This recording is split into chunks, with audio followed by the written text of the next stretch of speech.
Hello students, आज के इस वीडियो में हम लोग डिस्कस करेंगे क्लास 10th का चैप्टर नंबर 4 जो कि है द्विघात समीकरण। उसके इम्पोर्टेंट क्वेश्चन जो हर एक साल बोर्ड के एग्ज़ाम में पूछे जाते हैं और ये क्वेश्चन 5 मार्क्स के होते हैं, इसीलिए ये बहुत ही इम्पोर्टेंट हैं।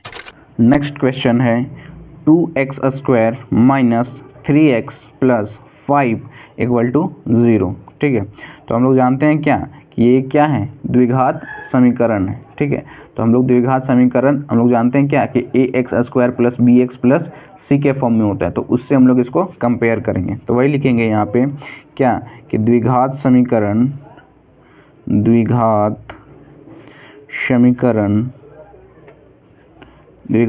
क्या होता है, ax² plus bx plus c equal to 0। ठीक है, तो इससे हम लोग क्या करेंगे, तुलना करेंगे।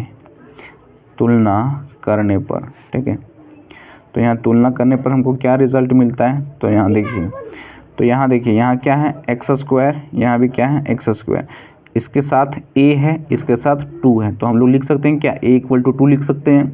तो यहाँ लिखेंगे क्या a इक्वल टू 2।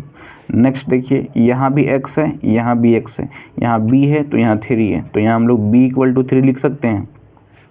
इसके आगे देखिए, यहाँ c है, यहाँ 5 है, तो c इक्वल टू 5 लिख सकते हैं। ठीक है, तो जब हम इस इक्वेशन को इस इक्वेशन के साथ कंपेयर किए तो यहाँ से a, b और c का वैल्यू आ गया है। ठीक है, अब इसके बाद हम लोग क्या करेंगे, विविक्तर कर यानी कि d का वैल्यू निकालेंगे। ठीक है, तो d का वैल्यू क्या होता है हमारा, b² माइनस 4ac, यही होता है d का।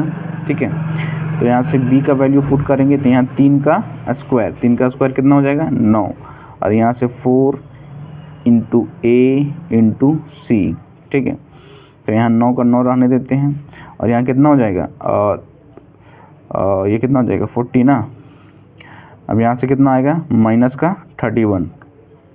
ठीक, यानी कि d का जो वैल्यू आ गया, ठीक है, वो क्या आ गया, लेस देन 0, यानी 0 से छोटा आ गया, 0 से कम आ गया। ठीक है, तो हम लोग बोलेंगे क्या कि दी गई समीकरण के मूल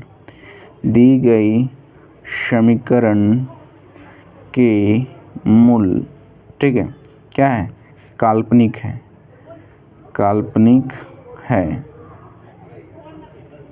ठीक है, इसी को बोलेंगे क्या, काल्पनिक है, या फिर इसी को बोलेंगे क्या कि वास्तविक नहीं है। ठीक है, अगर d लेस देन 0 आ गया तो हम लोग यहीं तक छोड़ देंगे, काल्पनिक है लिख देंगे और छोड़ देंगे यहीं तक।